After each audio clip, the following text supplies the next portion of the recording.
What happens when the most powerful galactic civilization meets the most stubborn species in the universe? When humanity's simple word no becomes the catalyst that brings a 1,000-year-old empire to its knees? This is the story of how Earth's refusal to bow down didn't just challenge the Galactic High Council, it completely shattered everything they thought they knew about power, diplomacy, and survival itself. Prepare yourself for a tale where human defiance becomes legendary, where our greatest weakness becomes our ultimate strength, and where the fate of countless worlds hangs on humanity's most dangerous trait, our absolute refusal to give up, even when facing impossible odds. The massive crystal spires of the Galactic High Council headquarters gleamed against the twin suns of Centralis Prime, their surfaces reflecting the majesty of a civilization that had ruled over 3,000 star systems for nearly a millennium. Within the Grand Assembly Hall, representatives from dozens of species gathered in their designated sections, each one perfectly arranged according to ancient protocols that had maintained peace across the galaxy for generations. High Counselor Zexthera adjusted her ceremonial robes, the bioluminescent threads pulsing in rhythm with her calm heartbeat.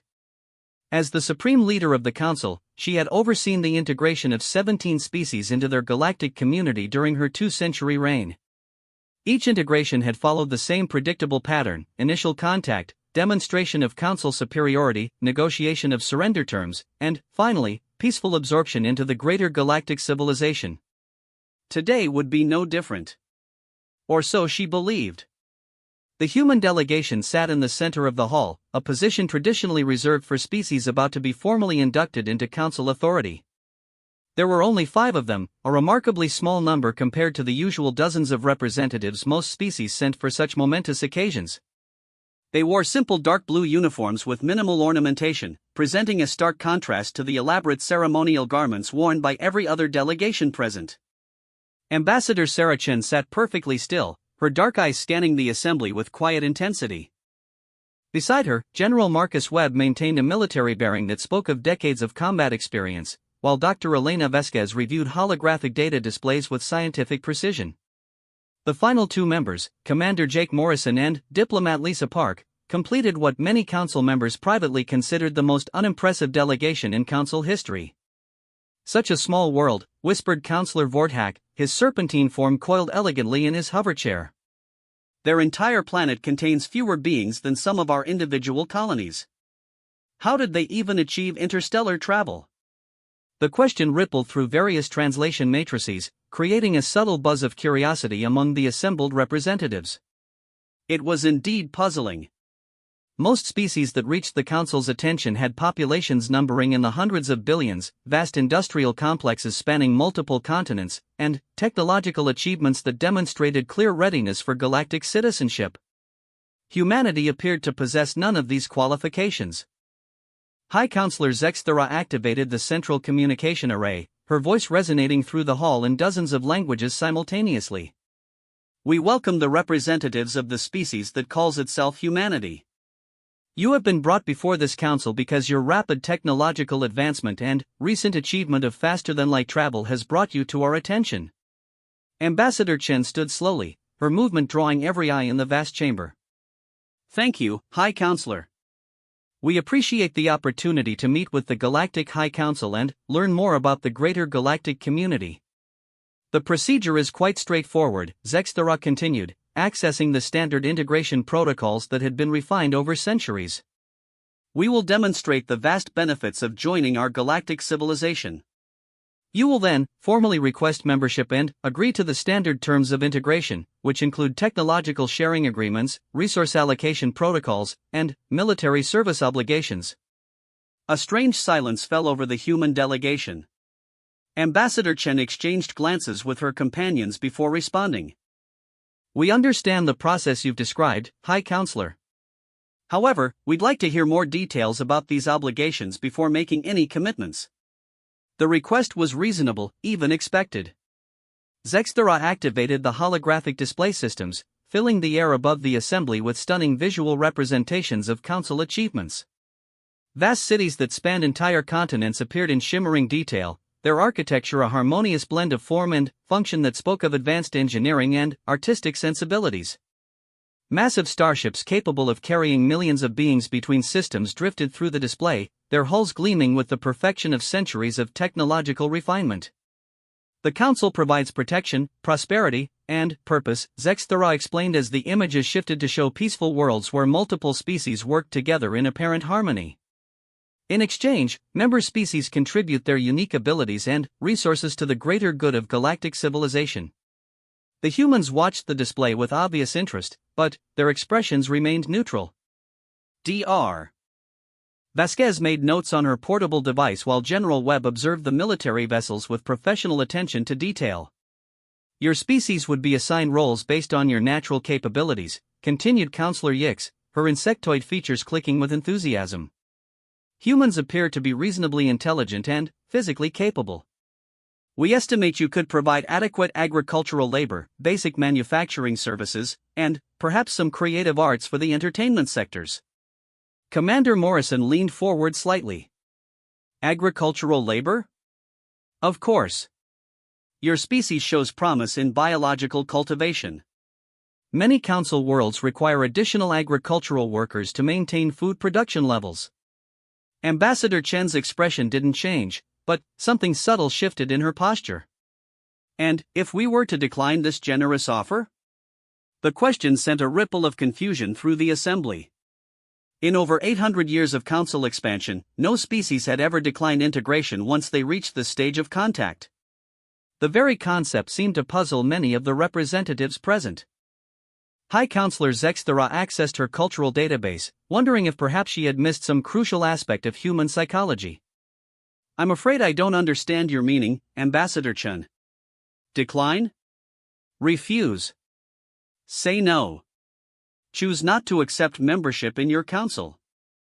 The translation systems worked overtime as the concept of refusal spread through dozens of linguistic matrices. Several representatives began animated discussions in their native languages, their confusion evident despite the communication barriers. Counselor Drex, whose crystalline form glowed with internal energy, projected his thoughts directly into the translation network. Perhaps these humans don't understand the benefits being offered to them. Should we demonstrate our technological superiority more clearly? Before Zexthera could respond, General Webb spoke for the first time. We understand perfectly well what you're offering and what you're capable of. We've studied your civilization extensively since first contact was established 6 months ago. Then, surely you recognize that integration is the only logical choice, Zexthera replied, her bioluminescent threads shifting to display patterns of certainty and authority. Independent species cannot survive in the modern galactic environment. The threats are too numerous, the challenges too complex. Dr. Vasquez looked up from her notes. What threats specifically? The question caught several council members off guard. They had grown so accustomed to automatic acceptance of council protection that few species ever asked for specifics about the dangers they were being protected from. Counselor Vorthak uncoiled himself slightly, his serpentine head weaving with concern. There are the Devourers, of course. The rogue artificial intelligence collectives. Stellar pirates. Resource wars between independent factions. And how often do these threats actually manifest? Dr. Vasquez continued, her scientific training evident in the precision of her questions. Well, the Devourers haven't been seen for over 2 centuries, admitted Counselor Yix. The AI collectives were neutralized during the Great Purge 300 years ago. Piracy has been virtually eliminated in council space. So the threats you're protecting us from are either extinct or non-existent in your territory, Commander Morrison observed. What exactly are we being protected from? The question hung in the air like a challenge. High Counselor Zexthera felt an unfamiliar sensation of uncertainty. In all her years of conducting integration ceremonies, no species had ever subjected the Council's fundamental premises to such direct scrutiny. The galaxy is a dangerous place, she replied, falling back on standard diplomatic language. The Council provides stability and security that isolated species cannot achieve on their own. Ambassador Chen stood again, her calm demeanor unchanged despite the growing tension in the hall. We appreciate the Council's concern for our welfare. However, after careful consideration, humanity must respectfully decline membership in the Galactic High Council. The words hit the assembly like a physical blow. Representatives from dozens of species stared in shock, their various forms of communication creating a cacophony of disbelief that overwhelmed the translation systems. "Impossible," whispered Counselor Drex, his crystalline form flickering with agitation. "No species refuses the Council." "We just did," General Webb said quietly. High Counselor Zexthera felt her bioluminescent threads shift to patterns of deep confusion and growing alarm. In 8 centuries of expansion, the Council had developed elaborate protocols for integration, detailed procedures for managing new member species, and comprehensive systems for maintaining galactic peace. What they had never developed was a protocol for dealing with refusal. "You don't understand," she said, her voice taking on an edge of desperation that surprised even herself. "The Council is not merely an organization. It is the foundation of galactic civilization itself. To exist outside the Council is to exist in chaos." "We've been existing outside the Council for several million years," Dr. Vasquez noted with scientific detachment. "We seem to have managed reasonably well."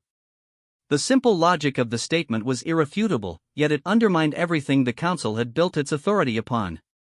If species could survive and thrive without Council protection, what justification remained for the vast bureaucratic apparatus that governed 3,000 star systems? Counselor Vortax's serpentine form began to coil with agitation. "Perhaps these humans require a more concrete demonstration of Council power. Their primitive technology cannot stand against our combined might." The threat was subtle but unmistakable. Ambassador Chen met it with steady resolve. "Are you threatening us, Counselor?"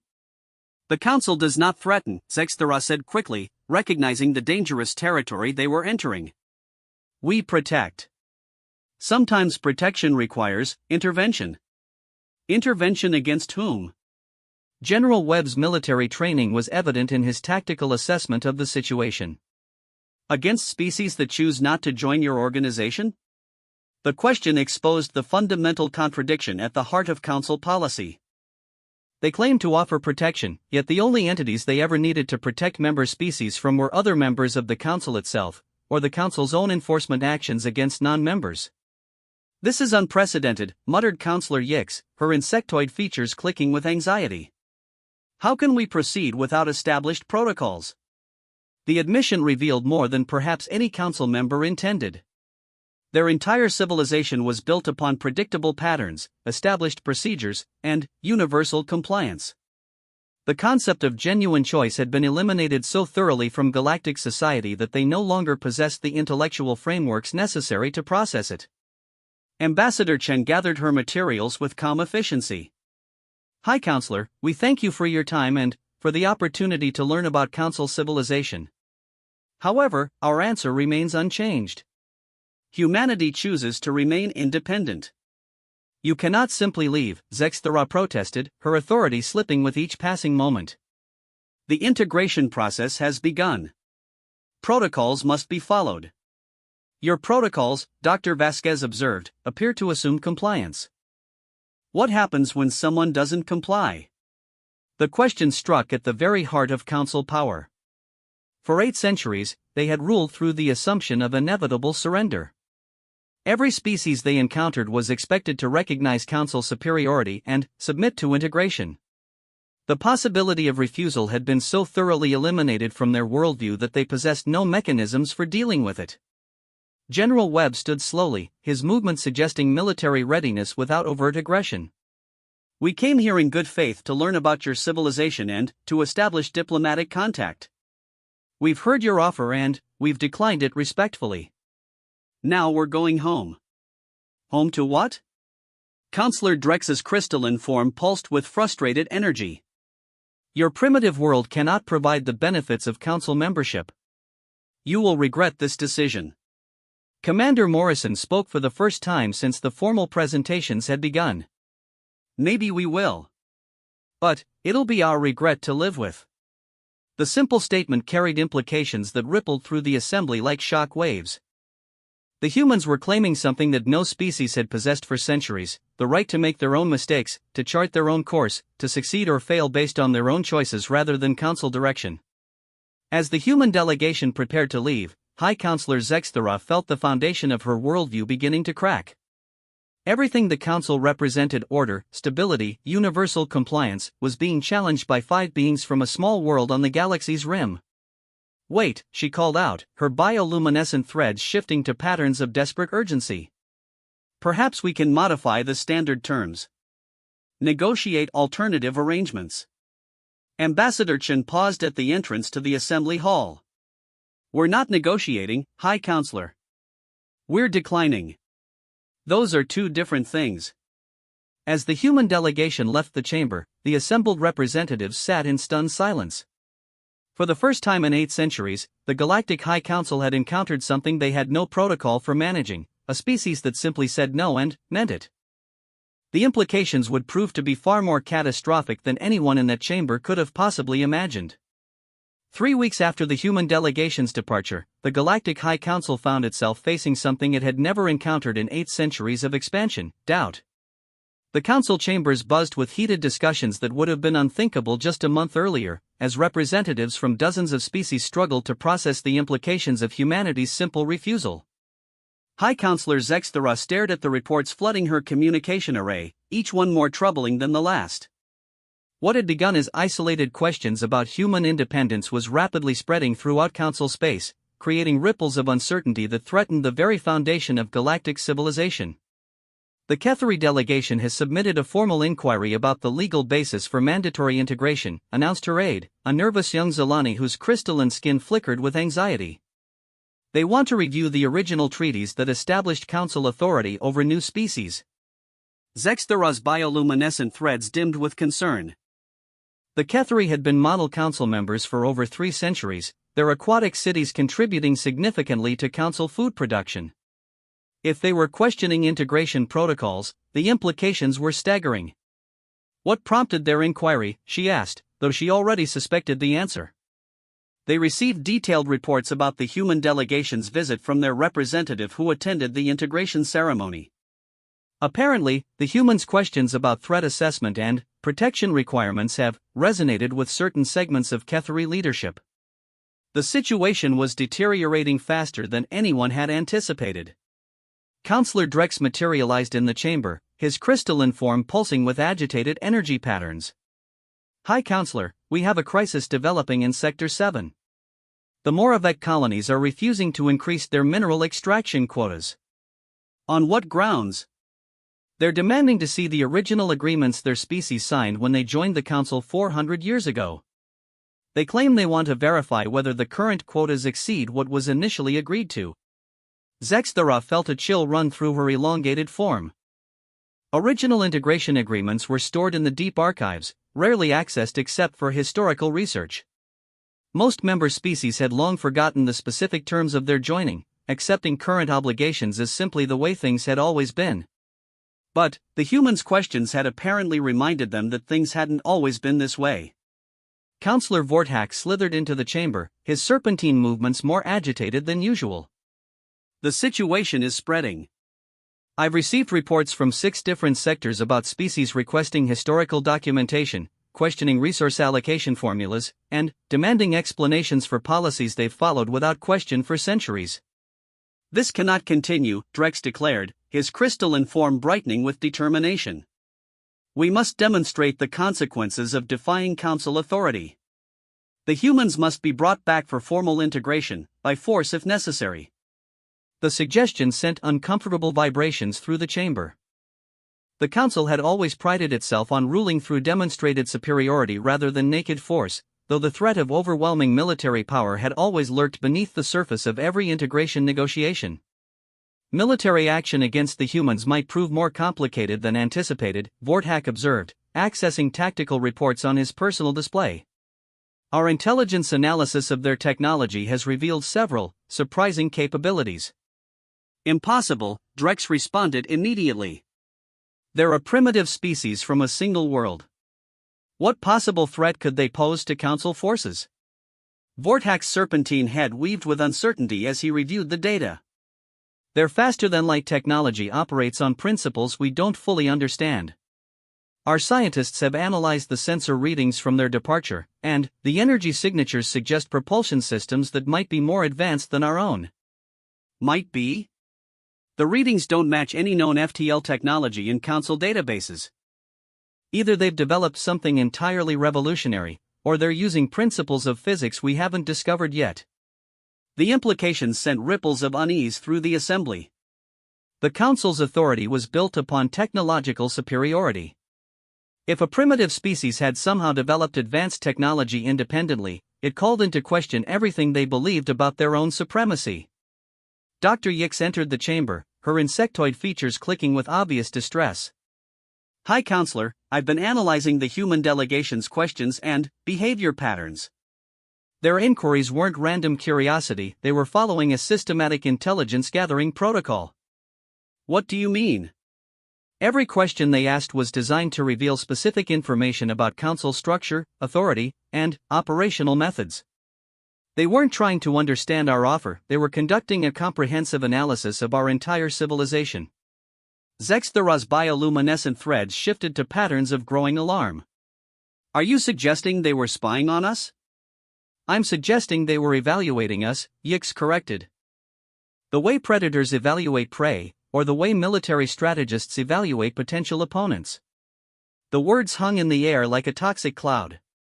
For 8 centuries, the Council had evaluated other species, judging their worthiness for integration and their potential contributions to galactic civilization.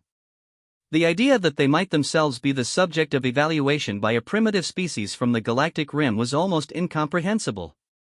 Impossible, Drex repeated, but his crystalline form flickered with uncertainty. They're just one small world with a handful of starships. Are they? Vorthak's question carried ominous implications. How thoroughly did we actually investigate human civilization before inviting them for integration? The question revealed a disturbing gap in Council protocols. Integration ceremonies were typically preceded by decades of observation and analysis, but the humans had achieved FTL capability so rapidly that they had reached Council attention before comprehensive studies could be completed. Yix accessed her analytical displays, filling the chamber with holographic representations of human space. Based on their technological achievements and the confidence they displayed during negotiations, I estimate that human civilization is far more developed than our initial assessments suggested. In what way? Consider their delegation. 5 individuals who showed no signs of intimidation despite being surrounded by representatives from dozens of species, many of which were physically larger and, more obviously, powerful. Either humans are naturally fearless, or they're confident in their ability to defend themselves. The analysis was troubling in its simplicity. Council integration ceremonies were deliberately designed to overwhelm new species with displays of overwhelming power and authority. The fact that the humans had appeared completely unimpressed suggested either remarkable psychological resilience or access to power sources that made Council displays seem insignificant. We need more information, Zexthera declared. Deploy long-range reconnaissance vessels to human space. I want detailed intelligence on their actual capabilities. That might not be advisable, Vorthak warned. If they are more advanced than we assumed, sending military vessels into their territory could be interpreted as an act of aggression. Then, what do you suggest? Before Vorthak could respond, a new alarm began resonating through the chamber. The emergency alert system activated, filling the air with urgent warning patterns that hadn't been heard in over 2 centuries. High Counselor, came the voice of the Council's Central Intelligence Coordinator, we have a developing situation in Sector 12. The Vanari Republic has formally withdrawn from Council authority. The announcement hit the chamber like a physical blow. The Vanari had been Council members for over 5 centuries, their industrial complexes producing a significant percentage of the advanced technology that maintained galactic civilization. On what grounds? Zexthera demanded. They claimed that their original integration agreement contained provisions for withdrawal that were never formally revoked. They've activated those provisions and declared their independence from Council authority. Those provisions were symbolic, Drex protested. No species has ever attempted to invoke them. The Vanari legal scholars disagree. They've sent us a detailed analysis of their original treaty, highlighting clauses that they claim give them the right to withdraw from Council membership under specific circumstances. What circumstances? Failure of the Council to provide adequate protection from external threats, mismanagement of galactic resources, and violation of the principle of voluntary association. Each word struck at the fundamental assumptions underlying Council authority. If member species could claim that Council protection was inadequate or that their association was no longer voluntary, the entire system could collapse within generations. This is the human's influence, Vorthak observed, his serpentine form coiling with agitation. Their refusal to join has somehow legitimized the concept of refusing Council authority. But, the Vanari are already members, Yix protested. This isn't about refusing integration, it's about reversing integration that occurred centuries ago. The distinction was crucial. If established Council members could withdraw from the organization, then, the careful balance of power that maintained galactic civilization would be fundamentally disrupted. The larger, more developed species might conclude that independence was preferable to Council oversight, while smaller species might find themselves vulnerable to exploitation without Council protection. "We need to respond decisively," Drex declared, his crystalline form pulsing with aggressive energy. The Vanari must be reminded of the benefits of Council membership, forcibly if necessary. Military action against a member species would violate every principle the Council was founded on, Zexthera replied, though her bioluminescent threads revealed the strain of maintaining diplomatic protocols in an unprecedented crisis. "Then, what do you propose?" Before she could respond, another alert resonated through the chamber. The intelligence coordinator's voice carried notes of barely controlled panic. "High Counselor, we have additional withdrawals. The Kethari Republic, the Moravec Colonial Alliance, and the Zephyrian Confederacy have all submitted formal notices of intent to withdraw from Council authority. They're citing the same legal precedents as the Vanari." The cascade of withdrawals sent the chamber into chaos. Representatives from dozens of species began speaking simultaneously, their various forms of communication creating a cacophony that overwhelmed even the advanced translation systems. "How many others are considering withdrawal?" Zexthera asked when order was finally restored. Based on communication intercepts and diplomatic intelligence, approximately 40% of Council member species have initiated formal reviews of their original integration agreements. Many are discovering clauses and provisions they never knew existed. The revelation was staggering. Nearly half of Council civilization was simultaneously questioning the legal basis for their membership, inspired by humanity's simple act of refusal and the Thanari's successful invocation of withdrawal provisions. "This cannot be allowed to continue," Drex insisted. The Council represents order, stability, and peace. Without central authority, the galaxy will descend into chaos and conflict. Will it? The question came from an unexpected source, Counselor Keth, whose species had rarely spoken during Council sessions in the 2 centuries since their integration. The humans suggested they had managed quite well for millions of years without our guidance. Perhaps other species could do the same. The heretical suggestion sent shockwaves through the assembly. If species could not only survive but actually thrive without Council oversight, then what justification remained for the vast bureaucratic apparatus that governed galactic civilization? Independent species lack the resources and coordination necessary to address galaxy-wide challenges, Zexthera responded, falling back on fundamental Council doctrine. "What galaxy-wide challenges?" Keth continued, his quiet voice carrying surprising authority. "We've heard much about the threats that justify Council protection, but, when pressed for specifics, we discovered that most of these threats were eliminated centuries ago." "There are always new threats emerging," Vorthak argued, but his serpentine movements suggested uncertainty rather than confidence. "Such as?" The question hung unanswered in the chamber. For 8 centuries, the Council had justified its authority by claiming to protect member species from external threats. But peaceful expansion and technological advancement had gradually eliminated most genuine dangers, leaving the Council as primarily an administrative body that managed resource allocation and maintained social order. If species could manage their own resources and maintain their own social order, what essential function did the Council actually serve? "We provide coordination," Yix suggested.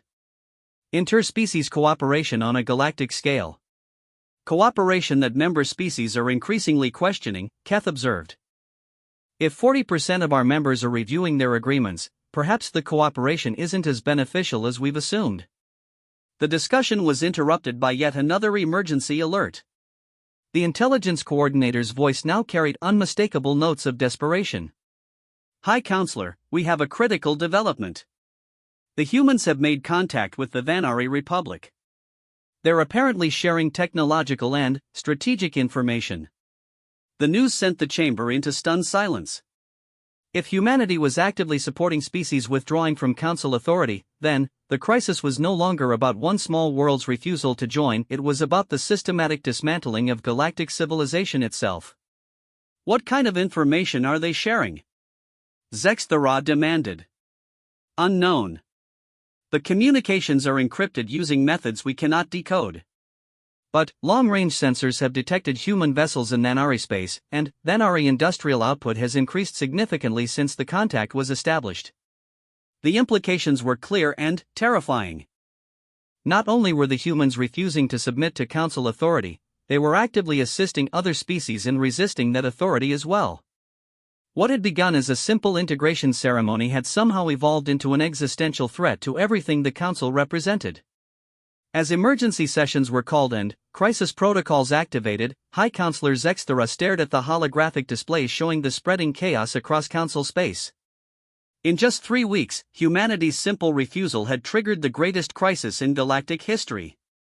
And, somehow, she suspected this was only the beginning. 6 months after humanity's refusal to join the Galactic High Council, the carefully constructed edifice of galactic civilization was crumbling faster than anyone had thought possible. What had begun as isolated withdrawals by a few member species had evolved into something far more systematic and threatening, a growing network of independent worlds that seemed to be coordinating their resistance to Council authority. High Counselor Zexthara stood before the emergency assembly, her bioluminescent threads cycling through patterns of deep concern as she reviewed the latest intelligence reports.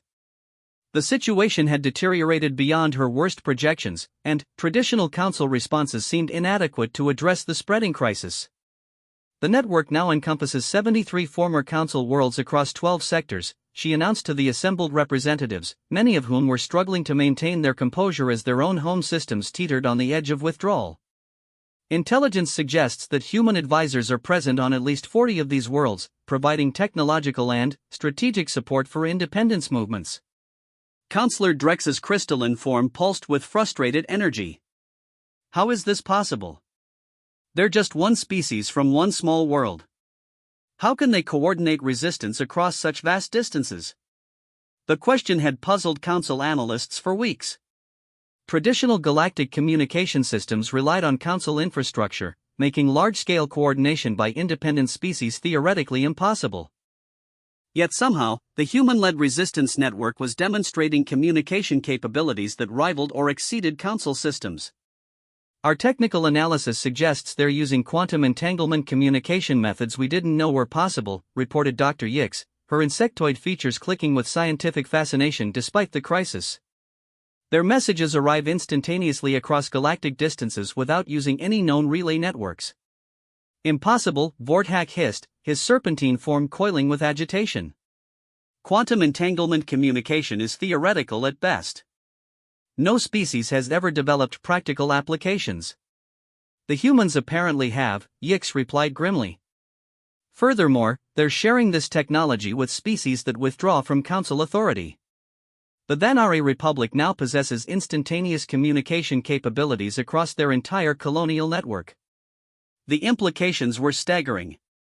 The Council's ability to maintain authority over distant worlds depended partly on superior communication infrastructure that allowed them to coordinate responses faster than independent species could organize resistance. If the humans had developed and were sharing superior communication technology, that advantage was eliminated entirely. What other technologies are they sharing? Zexthara asked, though she dreaded the answer.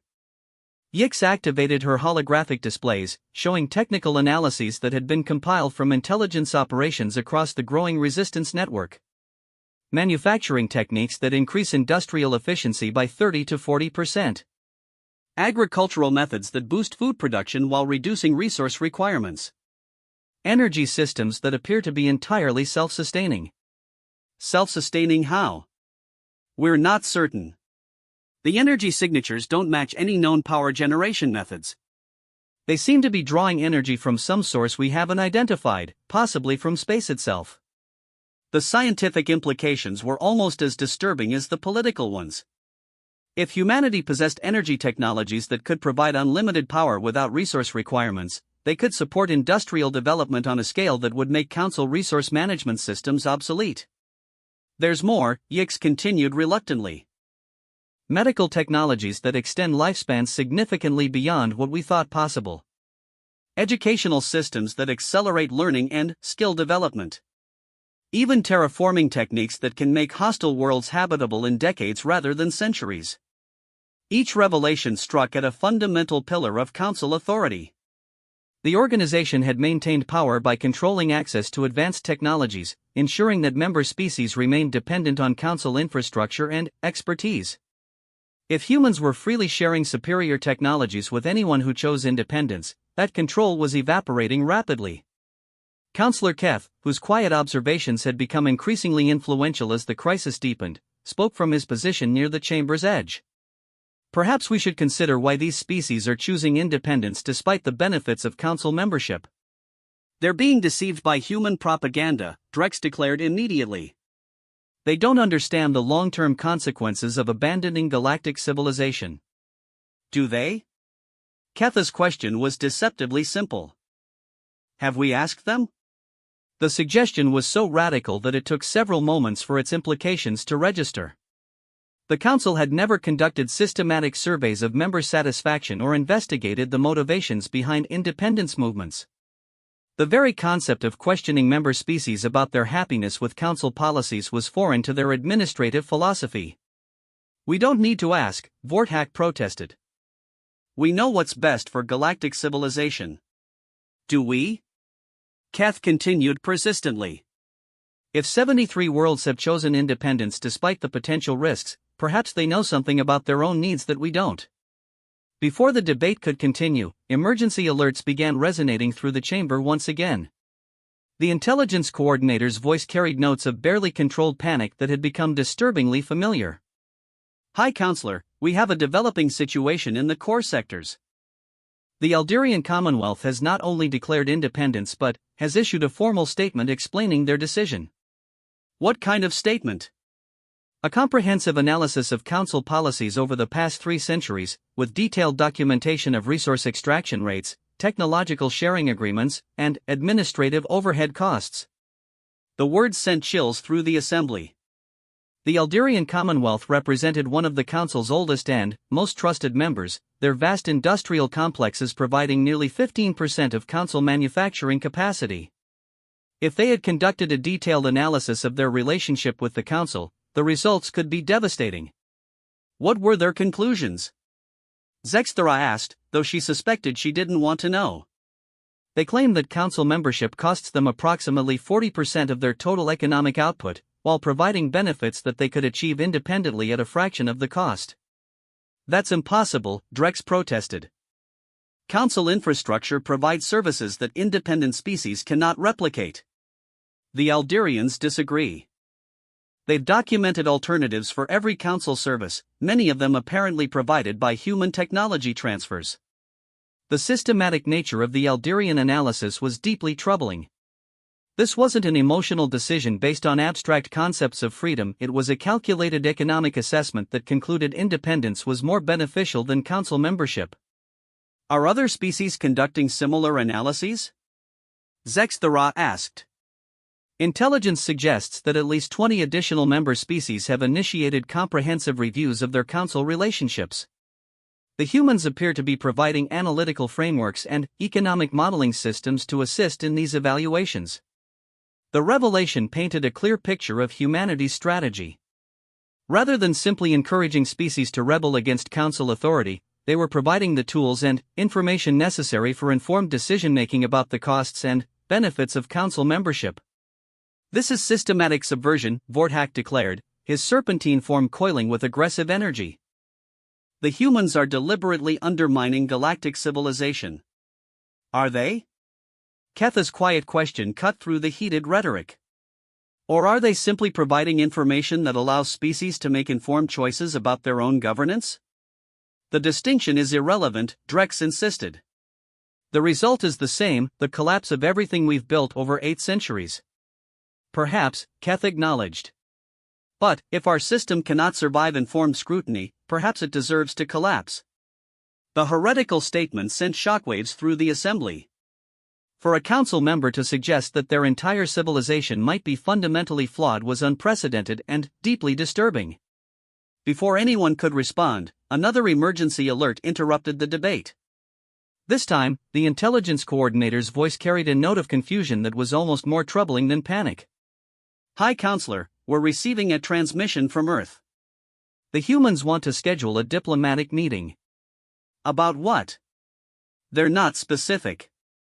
They simply request a formal diplomatic conference to discuss matters of mutual interest regarding galactic stability. The request was as unexpected as it was troubling. For months, human activities had seemed designed to destabilize Council authority and encourage widespread independence movements.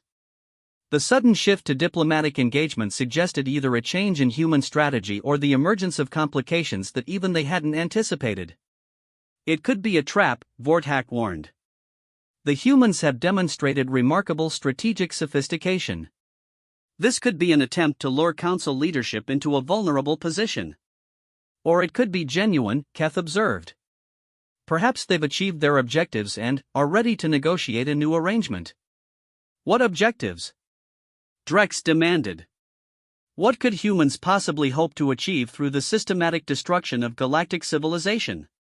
The question hung in the air without an easy answer. Human motivations remained largely mysterious despite months of intelligence gathering and analysis. Their technological capabilities suggested a level of development that made traditional conquest motivations seem irrelevant, while their apparent willingness to share advanced technologies with other species contradicted typical expansion strategies. We should accept their request, Zexthara decided, her bioluminescent threads shifting to patterns of reluctant determination. We need to understand what they want and what they're ultimately trying to achieve. That could be dangerous, Vortak warned. Meeting with them legitimizes their position as equal negotiating partners rather than rebellious subjects requiring correction. I think that ship has already sailed, Keth observed dryly. When 73 worlds choose independence over Council membership, the humans have already achieved de facto recognition as legitimate alternatives to our authority. The truth of the statement was undeniable. Whether the Council formally recognized it or not, humanity had already established itself as a power capable of challenging and, potentially replacing Council authority across significant portions of galactic space. Very well, Zexthara announced. We'll accept their request for a diplomatic conference. But, we need to understand exactly what we're dealing with before we meet with them. In what sense? Yix asked. I want comprehensive intelligence on actual human capabilities. Not assessments based on limited observations, but detailed analysis of their true technological and strategic position. If we're going to negotiate with them, we need to understand the full scope of what we're facing. The intelligence coordinator's voice carried notes of hesitation. High Counselor, our deep reconnaissance missions to human space have been unsuccessful. Unsuccessful how? None of our stealth vessels have returned from human territory. We don't know if they've been destroyed, captured, or are simply being prevented from reporting back. The news was deeply disturbing. Council stealth technology was among their most advanced capabilities, designed to gather intelligence without detection by even sophisticated civilizations. If human defenses were capable of neutralizing Council stealth vessels, their military capabilities might be far more advanced than anyone had realized. What about signals intelligence? Communication intercepts? Human communications appear to be entirely quantum encrypted. We can detect the presence of their signals, but we cannot decode their content. Sensor readings from ships in neutral space? Human vessels don't emit detectable energy signatures when using their FTL systems. They simply disappear from one location and reappear in another without leaving any trace of the transition. Each revelation painted a picture of technological capabilities that exceeded Council understanding. Humanity wasn't just refusing to submit to Council authority, they possessed technologies that made traditional intelligence gathering and military assessment impossible. How can we negotiate with them if we don't understand what they're capable of? Drex demanded. Perhaps, Keth suggested quietly, that's exactly the point. Perhaps they want us to understand that we're not in a position to dictate terms to them. As the emergency session continued late into the Centralis Prime night cycle, High Counselor Zexthera found herself confronting a fundamental shift in her understanding of galactic power dynamics. For 8 centuries, the Council had been the dominant force in known space, able to dictate terms to any species they encountered. Humanity had changed that dynamic completely. Not through conquest or intimidation, but through the simple demonstration that alternatives to Council authority were not only possible but potentially superior. The diplomatic meeting they had requested would determine whether the crisis could be resolved through negotiation, or whether the galaxy was heading toward a fundamental transformation that would sweep away everything the Council had built. Either way, Zexthera realized, nothing would ever be the same again. The neutral space station orbiting the gas giant Kepler 442b represented unprecedented diplomatic innovation in galactic history. For the first time in 8 centuries, the Galactic High Council was meeting with an independent species as equals rather than conducting an integration ceremony. The massive structure, hastily constructed by automated systems from both human and Council technologies, served as a symbol of the fundamental changes sweeping through known space. High Counselor Zexthera adjusted her ceremonial robes as she prepared to enter the main conference chamber, her bioluminescent threads cycling through patterns of deep uncertainty. The past 2 weeks of preparation had revealed the true scope of the crisis facing galactic civilization, and the diplomatic meeting ahead might determine whether that civilization could adapt to new realities or would collapse under the weight of its own rigid traditions. Final intelligence briefing before the conference begins, announced her aide, transmitting data directly to her neural interface. The human delegation consists of 7 individuals, including Ambassador Chen and General Webb from the original contact team. What about the others? Dr. Elena Vasquez, whom we met before. Dr. James Harrison, apparently a specialist in interstellar economics. Dr. Sarah Kim, whose field appears to be something called civilizational psychology. Commander Jake Morrison, and, a new addition, Director Maria Santos, whose role is listed simply as coordination. The composition of the human delegation was itself revealing. The inclusion of economic and psychological specialists suggested they had been analyzing the Council's situation with the same systematic thoroughness they had applied to everything else. Any updates on the scope of the independence movement? Current count is 112 former Council worlds that have declared independence, with another 47 conducting formal reviews of their membership agreements. The cascade effect is accelerating rather than stabilizing. The numbers were staggering. Nearly 20% of Council civilization had already chosen independence, while another significant percentage was actively considering withdrawal. The careful stability that had maintained galactic peace for 8 centuries was disintegrating with frightening speed. Zexthera entered the conference chamber to find the human delegation already seated, their calm demeanor unchanged despite the momentous nature of the meeting. Ambassador Chen rose as the Council representatives took their positions, her diplomatic smile carrying hints of genuine warmth that had been absent during their first encounter. High Counselor, thank you for accepting our request for this conference. We believe it's time to discuss the future of galactic civilization openly and honestly. The future of galactic civilization has been secured for 8 centuries through Council leadership, Counselor Drex responded immediately, his crystalline form pulsing with defensive energy. Recent disruptions represent temporary instability that will be resolved once proper order is restored. Dr. Kim, the civilizational psychologist, leaned forward with obvious interest. Counselor Drex, when you say proper order, what specific arrangements do you envision for the worlds that have chosen independence? They will return to Council authority once they realize the benefits of membership outweigh the temporary attractions of independence. And, if they don't reach that realization? The question hung in the air like a challenge. For 8 centuries, the Council had never needed to consider long-term alternatives to universal membership because universal membership had been achieved through overwhelming technological and military superiority. They will, Drex insisted, but his crystalline flickering suggested uncertainty. Director Santos spoke for the first time, her voice carrying quiet authority that drew immediate attention. Counselor, our analysis suggests that species choosing independence are experiencing significant improvements in economic efficiency, technological development, and social satisfaction. What specific benefits does council membership provide that would motivate these species to abandon their current prosperity? The question struck at the heart of council ideology. For centuries, membership benefits had been assumed rather than demonstrated, and the systematic analysis requested by Santos was something the council had never conducted. Councillor Vortak's serpentine form coiled with agitation. The council provides protection, coordination, and technological advancement that isolated species cannot achieve independently. Dr. Harrison, the economics specialist, accessed his holographic displays with practiced efficiency. Our preliminary analysis suggests otherwise. Would you like to review comparative data on economic performance, technological development rates, and social stability metrics for council members versus recent independence movements? That's impossible, Vortak protested. Independent species lack the resources for comprehensive development. Actually, Harrison continued calmly, they don't. When freed from council resource extraction requirements and administrative overhead, independent worlds demonstrate significantly higher rates of technological innovation, economic growth, and social development.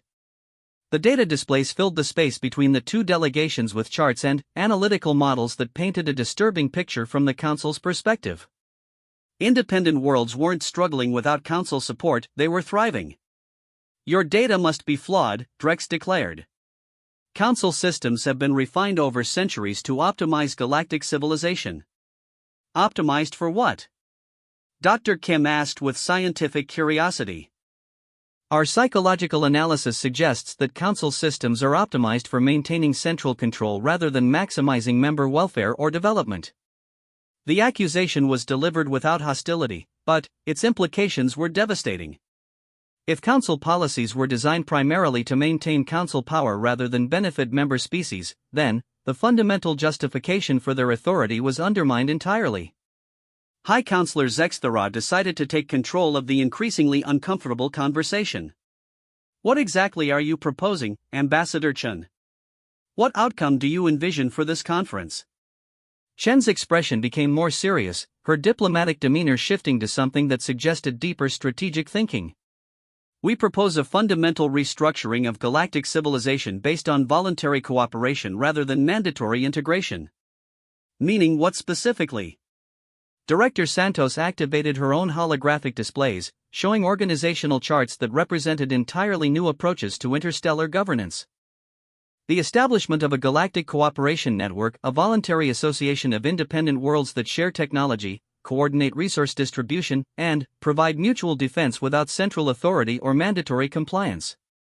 The concept was revolutionary in its simplicity.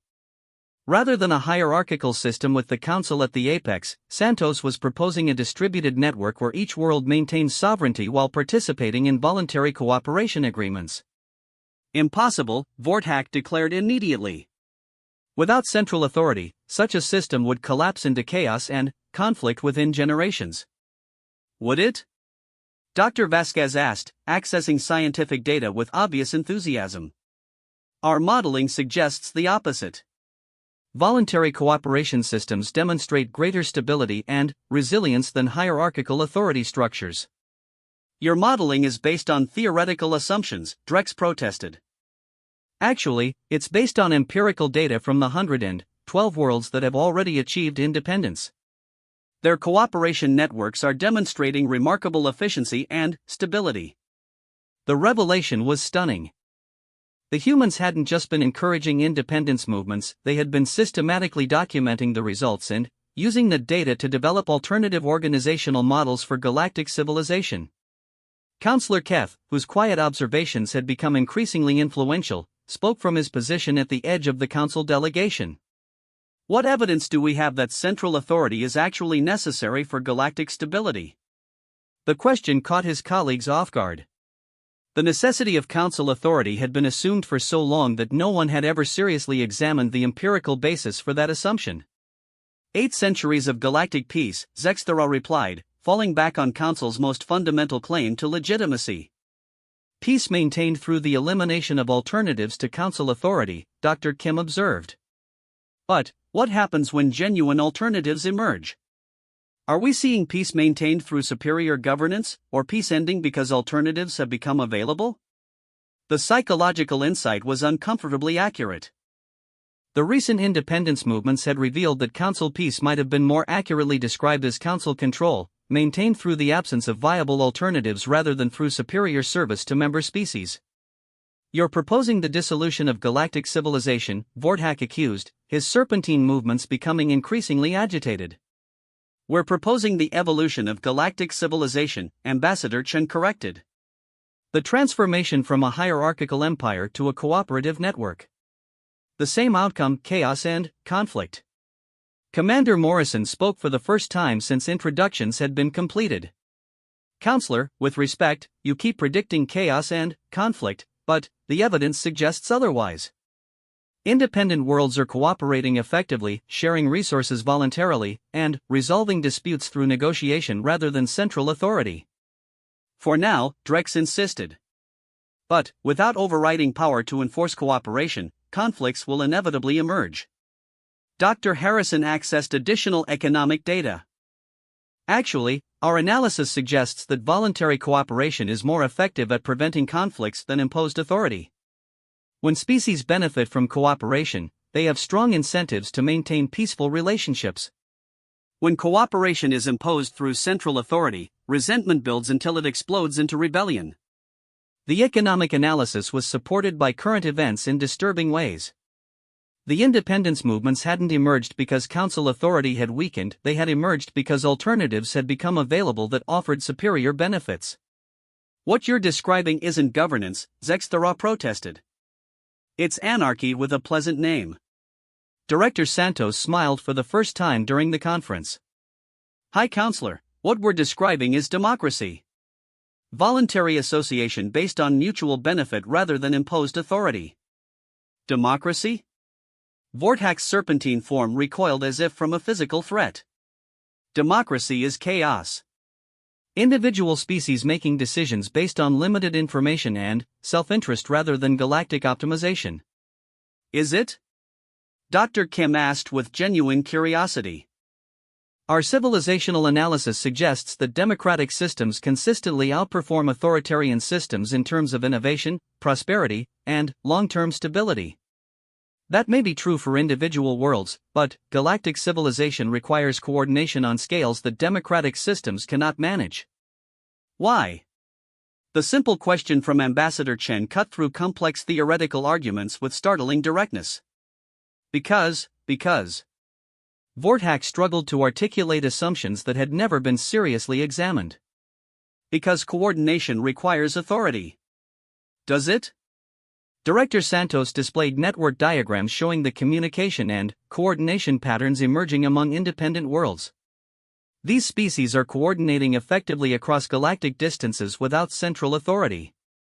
They're sharing information instantaneously, coordinating resource distribution efficiently, and resolving disputes peacefully. "Using your technology," Drex accused. "Using our initial technology," Santos corrected. "But they've been improving and adapting it independently." "Innovation accelerates when it's not constrained by central approval processes." The admission revealed another dimension of human strategy. Not only had they provided advanced technologies to independent worlds, but they had done so in ways that encouraged further innovation rather than dependence. "You've essentially created a parallel civilization that competes with council authority," Zexthara observed. "We've demonstrated that alternatives to council authority are not only possible but preferable," Chen acknowledged. "The question now is whether the council can adapt to new realities or will cling to outdated models until they collapse entirely." The words carried unmistakable implications. The humans weren't seeking to negotiate the terms of their submission to council authority, they were offering the council an opportunity to participate in the transformation they had already set in motion. "What specific arrangements are you proposing?" Zexthara asked, recognizing that the diplomatic landscape had shifted fundamentally. Ambassador Chen activated holographic displays showing proposed organizational structures that looked nothing like traditional council hierarchy. The dissolution of mandatory council membership and the establishment of voluntary cooperation networks. Individual worlds choose their level of participation based on their needs and capabilities. Resources are shared through negotiated agreements rather than imposed quotas. Disputes are resolved through arbitration rather than central decree. And council worlds that choose to maintain their current governmental systems would be welcome to participate in cooperation networks to whatever extent they find beneficial. The key principle is choice. No world would be forced to join any particular arrangement, but no world would be prevented from choosing alternatives either. The proposal was as radical as it was logical. Rather than destroying the council system, the humans were proposing to make it optional, a choice among alternatives rather than the only option available. This would effectively end council authority as we know it, Drex observed. Yes, Chen acknowledged without hesitation. But it would also end the isolation and resentment that has built up over centuries of imposed authority. Worlds that benefit from council administration could maintain those relationships voluntarily, while worlds that prefer independence could pursue that path without being treated as rebels. As the conference continued into its second day, High Counselor Zexthera found herself grappling with concepts that challenged everything she had believed about governance, authority, and galactic civilization. The humans weren't conquering the galaxy through military force, they were transforming it through the simple demonstration that better alternatives were possible.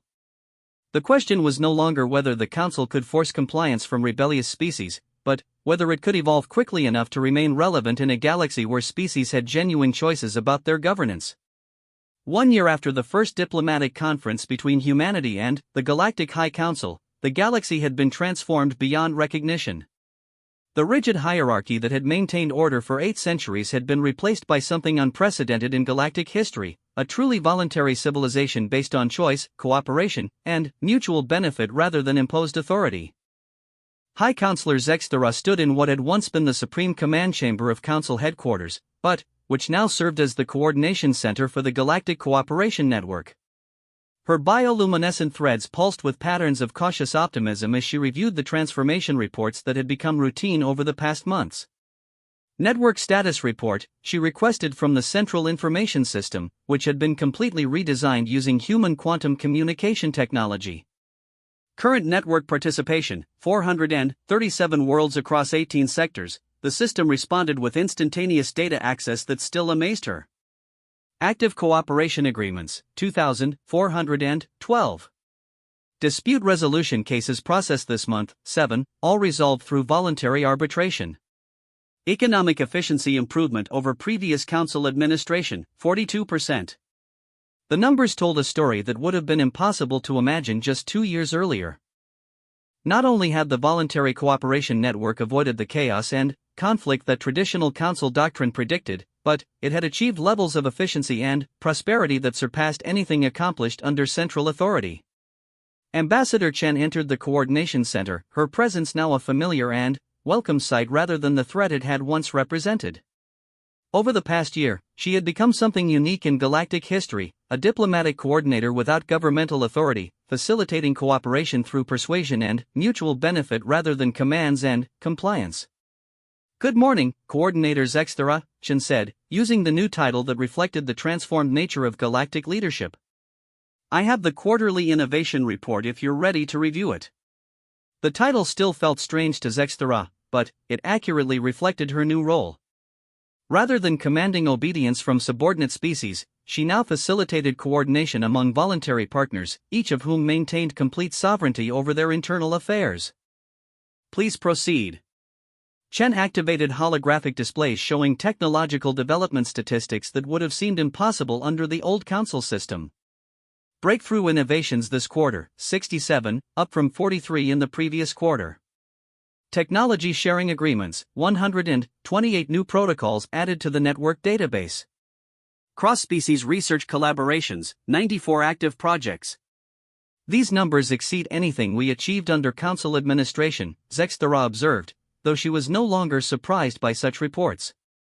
Innovation accelerates when it's driven by voluntary cooperation rather than administrative approval processes, Dr. Vasquez noted as she joined the meeting. Her role had evolved from human delegation member to network science coordinator, facilitating research collaboration across hundreds of worlds. The psychological factors are equally impressive, added Dr. Kim, who had become the network's specialist in civilizational development. Satisfaction surveys indicate that 93% of network worlds report higher levels of social stability and citizen contentment compared to their council administration period. The transformation had not been without challenges. Converting from 8 centuries of hierarchical authority to voluntary cooperation had required fundamental changes in how species thought about governance, responsibility, and interstellar relationships. But the results had exceeded even the most optimistic projections. Any updates on the remaining council holdouts? Zexthara asked. 17 worlds are still maintaining traditional council administration, Chen reported. But even they have adopted network communication systems and participate in selected cooperation agreements. Complete isolation has proven to be economically unsustainable. The holdout worlds represented an interesting phenomenon. Rather than being forced to abandon council administration, they had been allowed to maintain their preferred systems while gradually adopting network innovations that proved beneficial. Over time, the distinction between council worlds and network worlds had become increasingly meaningless as practical cooperation replaced ideological division. Director Santos materialized as a holographic presence, broadcasting from the Network Coordination Hub orbiting Earth. Her role had expanded to something that had never existed before, a facilitator of galactic-scale voluntary cooperation without governmental authority. The expansion report is ready for review, she announced. We've received applications for network participation from 43 additional worlds, including 15 that have recently achieved FTL capability. New species? Zexthara asked with interest. 12 previously unknown species have made contact through existing network members rather than through formal first contact protocols. The distributed nature of network membership means that new species encounter multiple perspectives on galactic civilization rather than just one official viewpoint. The development represented a fundamental shift in how species entered galactic civilization.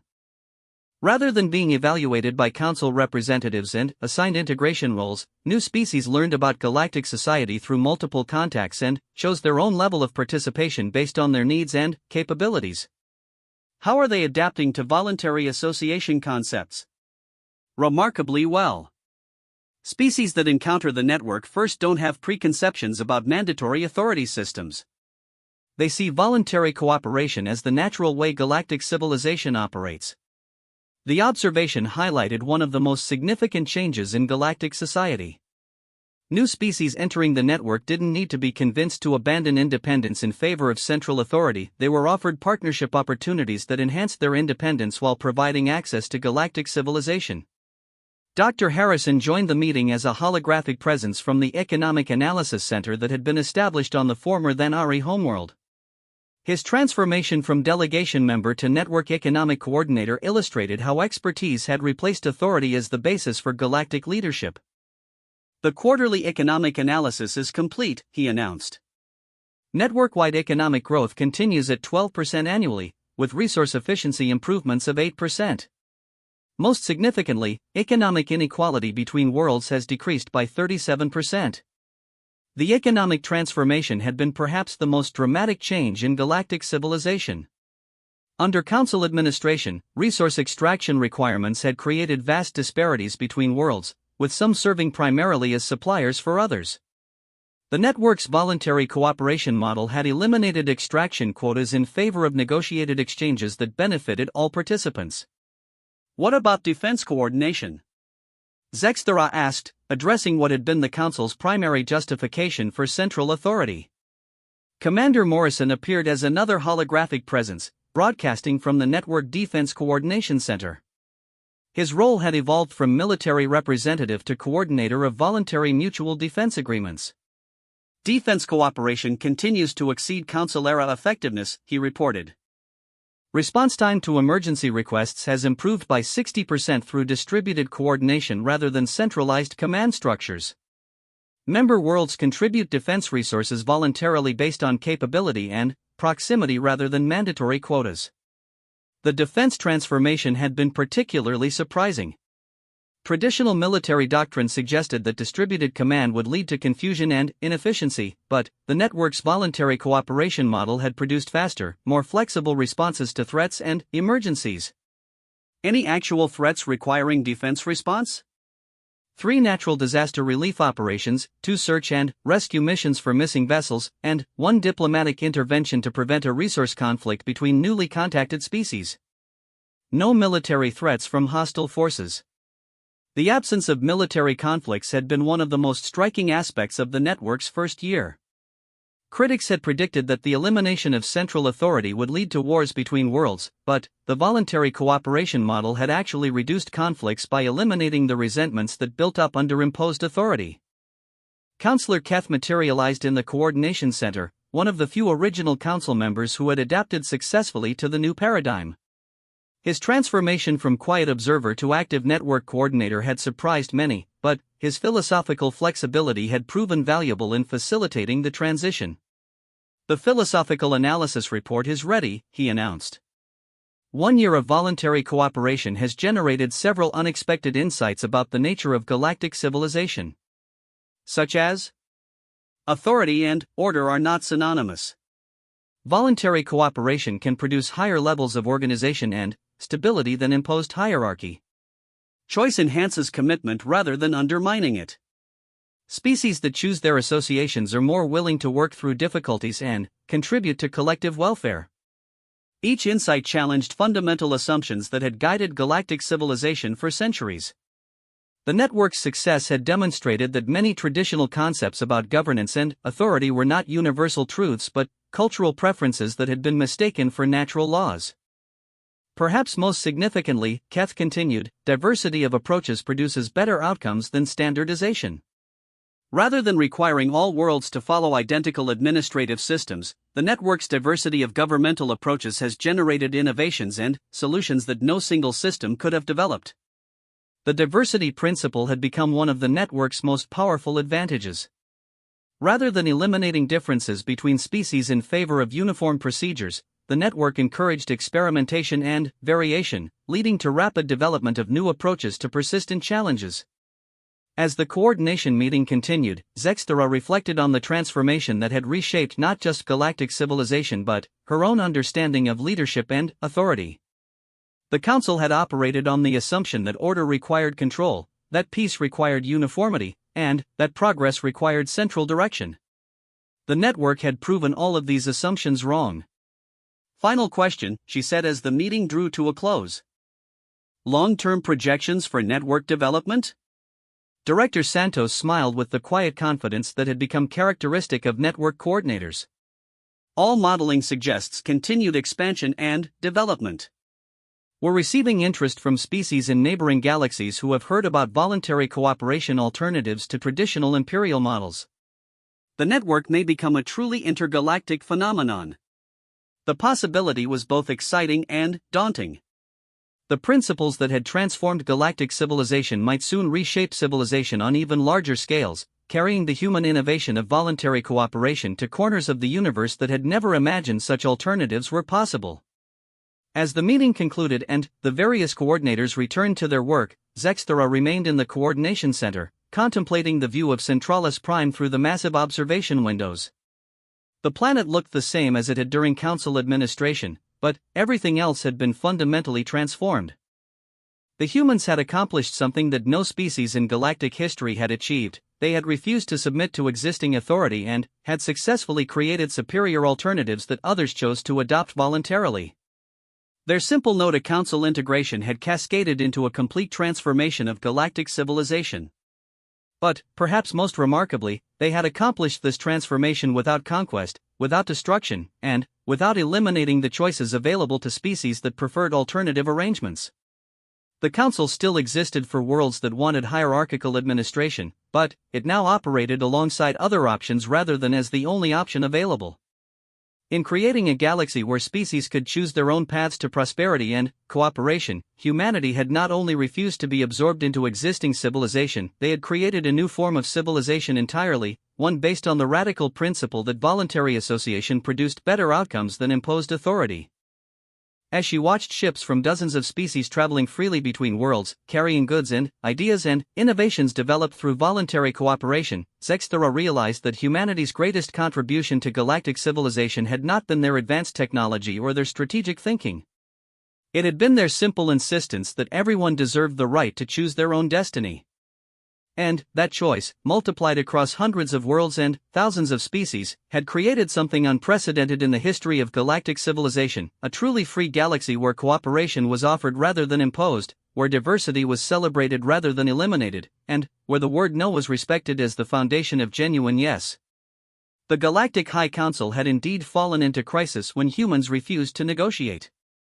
But, from that crisis had emerged something far better than what had existed before, a galactic civilization built on choice, cooperation, and the understanding that true strength came not from the power to compel obedience, but from the wisdom to earn voluntary partnership. In the end, humanity's refusal had not destroyed galactic civilization. It had set it free.